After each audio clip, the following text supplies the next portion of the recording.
Everyday Superpower, where we talk body language, relationships, game, everything in between. I mean, generally I speak to the men, but this goes both ways. Both the men and the women, because this is, we got different brains, right? So, it's going to affect both sides of the coin in different ways.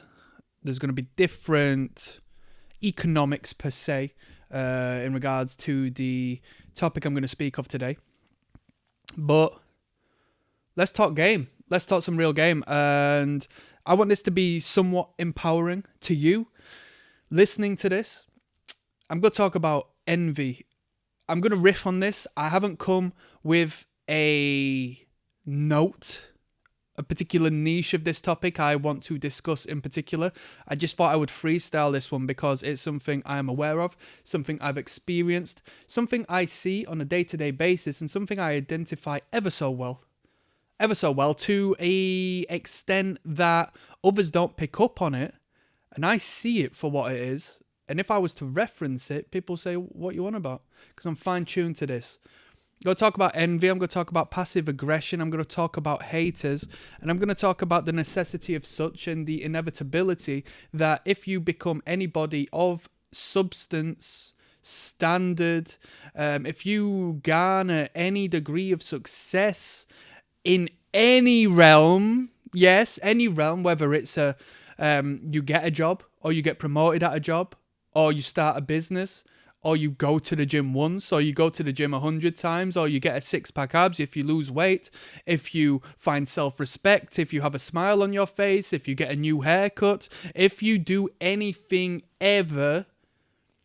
you're going to realize that people hate you. Why? Why? Because what people are going to do, and listen to me, the people closest to you are going to be the ones who do this the most. Right, and we're gonna go in depth on this because I like this. I like this brutal reality of human nature, and it needs to be discussed purely because if you're aware of it, you're gonna avoid getting shot in the head, metaphorically, if not literally, by the people closest to you because you didn't see the signs. Right? Let's talk about friends first and foremost. Let's say either you grew up with this person or these people. Let's say you've known this person for a year. Let's say you've known this person for 5 years. Let's say you've been in this social group for 1 year, 2 years, 3 years, right? Enough time for you to establish a relationship, a standard, an understanding of each other, and a dynamic of communication, right? Now, let's say, for example, you get lucky. You buy a scratch card, you scratch it off, you win £500,000, and that's a lot of money to you, right? I'm assuming you're not a multi-millionaire. So you scratch off 500,000. Whoa! Normal people think that if they express this to their close friends are going to be happy for them. Nope. Your best friend is going to hate you.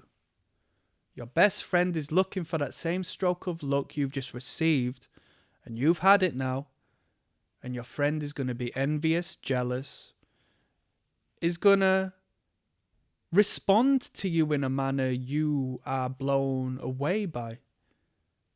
Wow, they weren't as happy as I thought they'd be. And then that friend starts working against you. Why? Because through their eyes, you were on equal plane. And then when you receive this blessing, they wonder, well, we're on equal plane. I wish that was me. Why isn't that me? That needs to be me. When you buy a nice new car with that money, hopefully in a frugal sense, you don't piss the money away, but when you buy a nice new car, that car is now a symbol of how you receive the blessing that other person is dying for.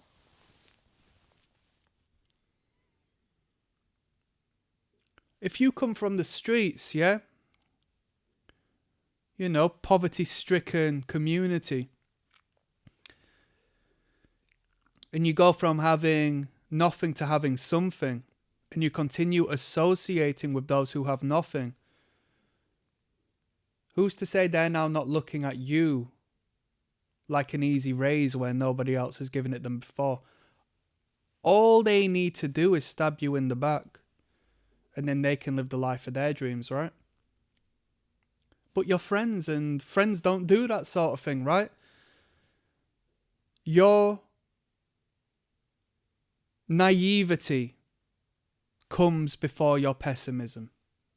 And the moment one goes from naive to pessimistic, yes, it could be deemed as looking at the glass half empty, and it could be looked at as problematic, but it's a survivalist mechanism that's been switched on through the understanding of the new reality. Unfortunately, some people might have to learn a hard lesson before that pessimism switch is switched on, but it's the true reality. Now, let's say you didn't win the lottery, but instead you worked very hard and you did it all yourself. You worked hard from the ground up and you built something of yourself. Those close to you who were on the equal plane, although not wanting to admit it, although consciously repressing this, is now aware due to the societal standard and how we operate as human beings, especially as men, understanding the pecking order on a subconscious basis. That's why we non-verbally submit and act dominant to other men outside of our own conscious awareness. It's why we engage in certain manners towards certain people. It's why the subordinate smiles more than the boss does when they're in conversation, and the boss smiles more to, the CEO when they're in conversation, because it's a non-verbal showcase of submission and dominance, alike the animals we are, right? Alike the chimpanzees and the bonobos and each and everything that exists.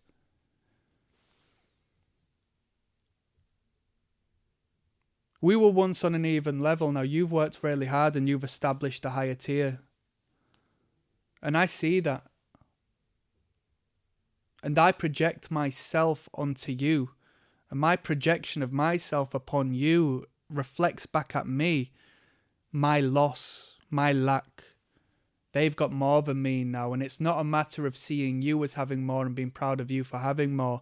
It becomes a self-centered, egotistical mirror reflecting myself and what I'm not and what I lack. This is tenfold, 100-fold if you work within the same field, right? If you're both artists and your art starts to garner attention and create revenue, whereas theirs doesn't, they're going to be so envious because they're going to see you and their ego. Generally, I'm speaking the majority of people here. I know some people are quite logical, but it's incredibly rare, right? So this person sees you and just wishes that that was them. And it's not. The reality is it's not. So they start to hate you. They stop supporting you. They start talking about you behind your back. They start seeing how you are acting different, right? Oh, that person is rubbing noses with, celebrities now. Oh, that person's changed since they had the money. Yes! Because I'm evolving. And that's completely fine and natural, such as you would do if you worked hard. When you're in a workplace and you are a salesperson and then you got promoted to a supervisor, right? You start acting different because your position is different, your role is different. You have different responsibilities and you get paid more for that additional responsibility, right? Now these salespeople who are on the same level as you start looking at you as the supervisor saying, oh, they changed, man. They changed. Yes, that's the system. They did change. Like it or leave it. Do you see where I'm coming from? If you go to the gym If you start taking steroids because you feel insecure about yourself, you feel weak, you were bullied in school because you were frail and you were easy to pick on, and so through this overcompensatory method, you start jabbing up and you start growing these huge muscles and you start feeling good and you start looking at yourself in the mirror and you feel, whoa, I look amazing. No one's going to pick on me anymore. It's the counter opposite. I know this. I've spoken on this a couple of times. I know quite a few big men, right? They're the ones who people start fights with at clubs after they've had a few drinks. These are the people who get these passive-aggressive snaps from these men because they see them as what they're not, but what they wish to be. Their insecurities manifest and transmutate into this angry energy, this passive-aggressive energy.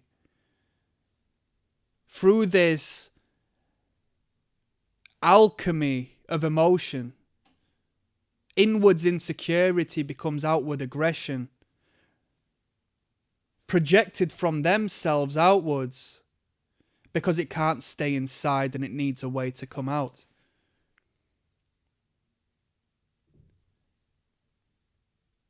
The most beautiful women get called sluts by other women. Get put down by other women.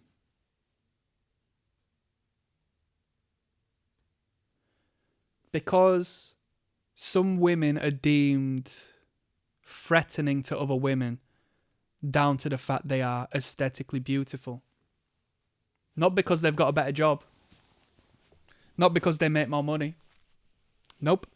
Because within the realm of the woman, how you look essentially correlates with your sexual value in the marketplace. Because the better you look, the more chance you have of attracting a man of substance, a man of resource, a man who can change your life. So it's the biological nature and programming of that woman to try and diminish the value of that woman by saying she's a slut, implying that if you as a man were to get with her, she might get pregnant and you don't know who the baby is, which is like the most, it's an inbuilt fear within the human, which isn't a part of our conscious mind, but it resides within our deepest psyche through quite a little bit of time of hardwiring and the reality of this actually being a thing, right? She's a slut, so she might sleep around, she might have a child and it isn't yours and you've looked after that for 18 years. She's a slut and she might give you an STD. Anything to stop you pursuing this woman, because if you had to get with this woman, your resources would be going to this woman.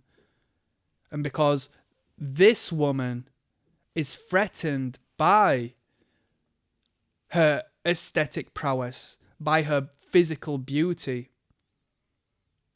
instead of bringing her down in the physical sense, she tries to bring her down on the biological sense, trying to influence through telling you that she sleeps around and bringing her value down in that realm, which, you know, for most men it doesn't work, because if anything, that's a selling point. What, she's more likely to sleep with me? So it's kind of shoots yourself in the foot, but it's a thing. When you're young, you think, I'm going to start a business, I'm going to start doing my thing, I'm going to be creative, I'm going to do this, that, and the third. And you think your friends are going to support you. And, you know, they might create a facade of support. You think my family's going to support me. And they might create a facade of support. But the reality of such is, when you start a project, when you start a business, people aren't just going to support you because they are within your community. People aren't going to support you just because they're your friend. People aren't going to support you just for the sake of it. No. There needs to be some distance. Your clientele, your consumer, your customer isn't your friend. They're somebody who sees the value for what it is. They don't feel the uncomfortable pressure and weight upon their shoulders, you know, of you or them believing they have to support you purely because, they know you. That becomes quite oppressive, and that will actually turn them against you because they won't want to speak to you because they'll know they're not promoting you. They'll know they don't want to promote you. They'll know that they'll have this monkey on their back which chokes them every time they engage with you because they know there's a societal pressure of them being a good friend, having a necessity that they kind of have to support you, but they don't want to. Number one, they don't want to elevate you in a position that is beyond them. Their ego doesn't want to allow that. And two, they probably just don't care about what you're doing in that way, right? You have to find your own market. It doesn't already exist with your friends. People got their own tastes and stuff. But when we are young and we initially get into stuff like this, it's kind of a hard lesson to learn, Your family and friends aren't going to support you. Full stop. And it's fascinating. Yeah. So what else needs to be spoken about? I think I will leave that one there. That's a little discussion on envy, the green-eyed monster they call it. Actually, let's continue on. So when I speak on you talking to your friends and whatnot, yes, you have to not. When you win the lottery, you have to not tell anyone. When you come across a turn of luck, I mean, for those whom it may actually affect in a positive way, let's say you're looking after somebody or, there is some degree of benefit to the people around you. Let's say your mother, needs some financial assistance and you come across a good job and you're going to use a little bit of that to help your mother out and so forth. You can say, hey, we've done all right and I'm going to help you out with that, okay? Then it's a blessing, right? It's great. She's not necessarily going to look at you like, in a jealous manner, right? But you still have to dull your glow, okay? And I say that because if you won the lottery, as I said initially, £500,000, it's best off not necessarily, exposing the blessing you've received. You have to downplay it and say, I've just come across a couple of quid. I've had an easy month. I'm all right to pay that bill for you that you've been struggling with. But when you say I've made £500,000, she's going to feel, what's the word for it? I forgot the term for it, but she's going to look at the £500 you've given her and say, or at least think, you've had 500,000. Are you not going to give me more? Even though you've gone out of your way to help and assist and give charitably, through her perspective, through her perception, she's going to look at you as cheap and stingy because you haven't given her more, right? It's a crazy world, but that's the way it is. I'm going to leave that there because I'm stuttering and buttering a little bit now. So I want to say one love, people. Click like and subscribe. Leave some stuff down below in regards to this. Have you experienced this? Do you experience it? I know you do. It's very human to feel envy. To create a rationalized perspective of it, though, is possible. To know you feel this way because of that, because it's a mirror of yourself, is possible. When somebody annoys you, instead of thinking it's them being annoying, think, what is it inside of me that finds this triggering? And you'll unlock a whole wealth of understanding, okay? I'm signing out. Peace.